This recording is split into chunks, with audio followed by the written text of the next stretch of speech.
ఆధార్ నుంచి రీసెంట్గా ఒక 2 అప్డేట్స్ అయితే రావడం జరిగింది. ఇందులో ఈరోజు వీడియోలో మనం మొదటి అప్డేట్ గురించి చెప్తాను. నెక్స్ట్ వీడియోలో ఇంకొక వీడియో అయితే చేస్తాను. అయితే ఈరోజు డెత్ రిపోర్టు ఎలా మనం సబ్మిట్ చేయాలి అంటే ప్రజెంట్ మనం యూఐడిలో లాగిన్ అయితే ఒక ఆప్షన్ ఎనేబుల్ అయింది కొత్తగా. అది ఎందుకు అంటే మీ ఫ్యామిలీ మెంబర్స్లో ఎవరైనా చనిపోయారనుకోండి, డెత్ అయిపోయారనుకోండి, వాళ్ళ తాలూకా ఆధార్ కార్డ్ని డీయాక్టివేట్ చేయడం అనమాట. అంటే పూర్తిగా పని చేయకుండా డిజేబుల్ చేసేయడం. ఫస్ట్ మీరు ఇన్ఫర్మేషన్ అయితే ఇవ్వాలన్నమాట. ఇచ్చిన తర్వాత వెరిఫికేషన్కి అయితే వస్తారు. వచ్చి నిజంగా చనిపోయారా లేదా అని చెప్పేసి ఎంక్వైరీ చేసుకున్న తర్వాత పూర్తిగా వాళ్ళ ఆధార్ కార్డు అంటే చనిపోయిన వ్యక్తి తాలూకా ఆధార్ కార్డు డీయాక్టివేట్ అయితే చేసేస్తారనమాట.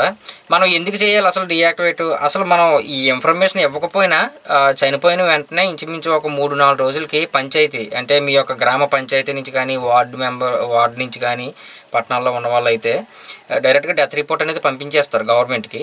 కాకపోతే మనం కూడా ఈ పూర్తిగా డీయాక్టివేట్ చేయాలంటే ఇన్ఫర్మేషన్ ఫ్యామిలీ మెంబర్స్ని ఎవరో ఒకరు ఎంచుకొని ఖచ్చితంగా ఇన్ఫర్మేషన్ అయితే ఇవ్వాలన్నమాట. అయితే ఇక్కడ మనం ఈ చనిపోయిన వ్యక్తి తాలూకు ఆధార్ కార్డు మనం ఎందుకు డిజేబుల్ చేయాలి అంటే వాళ్ళ తాలూకు చనిపోయిన తర్వాత ఆధార్ కార్డు అంటే ఆ చనిపోయిన వ్యక్తి పేరు మీద ఏదైనా భూములు ఆస్తి వివరాలు అవి ఆధార్ కార్డు లింక్ అయి ఉంటాయి. అలాగే బ్యాంక్ అకౌంట్స్ అని, మ్యూచువల్ ఫండ్స్ అని, తర్వాత ఎల్ఐసీలని ఇవన్నీ కూడా ఉంటాయి కదా. బ్యాంక్ అకౌంట్స్తో సహా మొత్తం ఆధార్ కార్డు లింక్ అయిన డాక్యుమెంట్స్ అన్నీ కూడా ఉంటాయి. చనిపోయిన తాలూకు ఆధార్ కార్డుని బేస్ చేసుకొని మళ్ళీ లోన్స్ తీసుకోవడం ఇలాంటివన్నీ చేస్తూ ఉంటారనమాట. అంటే ఇల్లీగల్ యాక్టివిటీస్ జరిగితే చాలా జరగకుండా ఉండడం కోసం మనం పూర్తిగా డిజేబుల్ అయితే చేసేస్తాం అనమాట ఆధార్ కార్డుని. మనం ఈ ఇన్ఫర్మేషన్ని సబ్మిట్ చేయాలి అంటే ఆన్లైన్లో చనిపోయిన తాలూకా వ్యక్తి ఎవరైతే ఉన్నారో వాళ్ళ తాలూకా అతని తాలూకా డెత్ సర్టిఫికేట్ అయితే కావాలన్నమాట.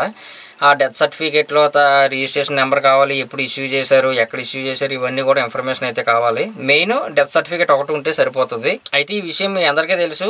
ఎవరైనా మీ ఫ్యామిలీలో కానీ తర్వాత ఇంకెవరైనా పర్సన్ చనిపోతే కనుక ఖచ్చితంగా మనం గ్రామ సచివాలయంలో కానీ లేదంటే మన రిజిస్టర్ ఆఫీస్లో కానీ 21 రోజు మించకుండా ఈ లోపే మనం సబ్మిట్ చేయాలన్నమాట. ఎందుకంటే డెత్ సర్టిఫికేట్ కావాలి కాబట్టి 21 రోజు దాటింది అనుకోండి రావడం కొద్దిగా కష్టం అయితే వస్తుంది. కాకపోతే కొద్దిగా కష్టం అయితే అవుతుంది అనమాట. చాలా ఇన్ఫర్మేషన్ అయితే ఉంటుంది. ఎవరైనా చనిపోతే కనుక 21 రోజుల లోపే డెత్ సర్టిఫికేట్కి మనం అప్లై చేసుకోవాలన్నమాట. అయితే ఈరోజు మీకు ఆన్లైన్లో మనం ఏ విధంగా లాగిన్ అయ్యి ఎవరి దాంట్లో లాగిన్ అయ్యి పెట్టాలి, చనిపోయిన తాలూకా వ్యక్తి దాంట్లోనా లేదంటే ఫ్యామిలీ మెంబర్ దాంట్లోనా ఎలాగా మనం సబ్మిట్ చేయాలనేది పూర్తి ఇన్ఫర్మేషన్ అయితే నేను చిన్న డెమో అయితే చూపిస్తాను చూడండి. అలాగే మన టెలిగ్రామ్ డీల్ ఛానల్లో కూడా యాక్టివ్గా ఉండండి. ఇప్పుడు దసరా సేల్ అయితే వస్తుంది కదా, ఆల్రెడీ నడుస్తుంది. మంచి మంచి ఆఫర్స్ అయితే వస్తున్నాయి. ఛానల్లో కొద్దిగా ఈ 4 రోజులు యాక్టివ్లో ఉండండి. అలాగే రెండో ఛానల్ కూడా ఉంటుంది మనది. ఇలాంటి వీడియోస్ మీకు షార్ట్ రూపంలో అయితే దొరుకుతూ ఉంటాయి. ఆ ఛానల్ కూడా సబ్స్క్రైబ్ చేసుకోవడం మర్చిపోవద్దు. ఈ వీడియో కింద డిస్క్రిప్షన్లో మొత్తం లింక్స్ అన్నీ కూడా పెట్టాను, వెళ్ళి జాయిన్ అవ్వండి. ఈ వీడియో చూసిన తర్వాత ఇంకా మీకు ఏమైనా డౌట్స్ ఉంటే కనుక కింద కామెంట్ సెక్షన్లో అయితే మెన్షన్ చేయండి. వీడియో నచ్చితే ఖచ్చితంగా లైక్ చేయండి. అలాగే మన ఛానల్ మాత్రం సబ్స్క్రైబ్ చేసుకోవడం మర్చిపోవద్దు.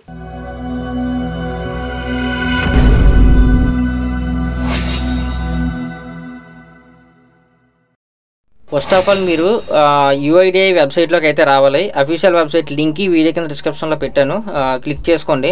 వచ్చిన తర్వాత ఫస్ట్ మీరు ఇక్కడ డౌన్లోడ్ ఆధార్ కానీ ఏదో ఒక ఆప్షన్ అయితే ఎంచుకున్న తర్వాత డైరెక్ట్గా మీ ఆధార్ ఓటీపీ ద్వారా లాగిన్ అవ్వండి. ఇక్కడ మీకు లాగిన్ డాష్బోర్డ్కి వెళ్తున్నాను. ఇక్కడ లాగిన్ అని చెప్పేసి ఉంది కదా, దీని మీద క్లిక్ చేశారనుకోండి ఇక్కడ మీకు Aadhaar card number next captcha ఓటీపీని ఇచ్చి లాగిన్ అవుతారు కదా.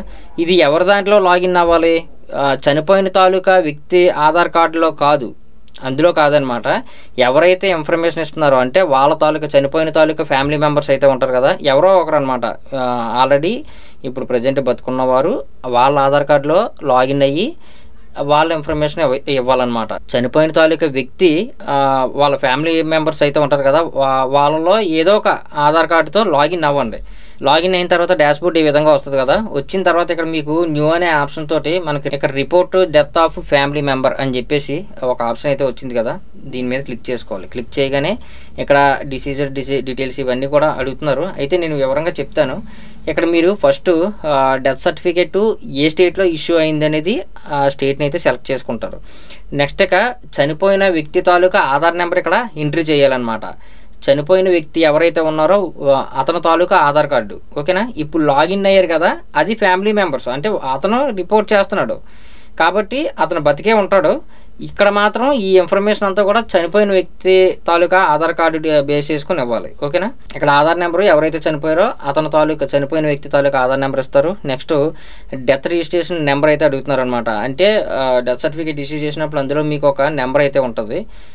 యూ అనే నెంబరు యూ మీద స్టార్ట్ అవుతుంది, కొన్ని వేరే విధంగా ఉంటాయి. ఆ నెంబర్ అయితే ఇక్కడ ఎంటర్ చేయండి. ఇక్కడ డెత్ సర్టిఫికేట్లో ఏ విధంగా ఉందో ఆ విధంగా చనిపోయిన తాలూకా వ్యక్తి పేరు ఇక్కడ మనం రాయాలి. మాన్యువల్గా మనం ఎంట్రీ చేయాలన్నమాట. నెక్స్ట్ ఆ పర్సన్ మెయిలా ఫీమేలా అదర్స్ అని చెప్పేసి అది కూడా సెలెక్ట్ చేసుకోండి. నెక్స్ట్ ఇక ఏ రోజు చనిపోయాడు అనేది అడుగుతున్నారు అనమాట. ఇక్కడ మొత్తం దీని మీద క్లిక్ చేసుకుంటే క్యాలెండర్ ఓపెన్ అవుద్ది. అది కూడా డెత్ సర్టిఫికేట్లోనే ఉంటుంది మీకు ఏ రోజు చనిపోయాడు అనేది. నెక్స్ట్ ఈ కిందది డెత్ సర్టిఫికేట్ ఎప్పుడు ఇష్యూ చేశారు ఆ డేట్ కూడా మీకు ఆ సర్టిఫికేట్లో మెన్షన్ చేసి ఉంటుంది. ఆ డేట్ని కూడా మీరు ఇక్కడ ఎంట్రీ చేయాలి.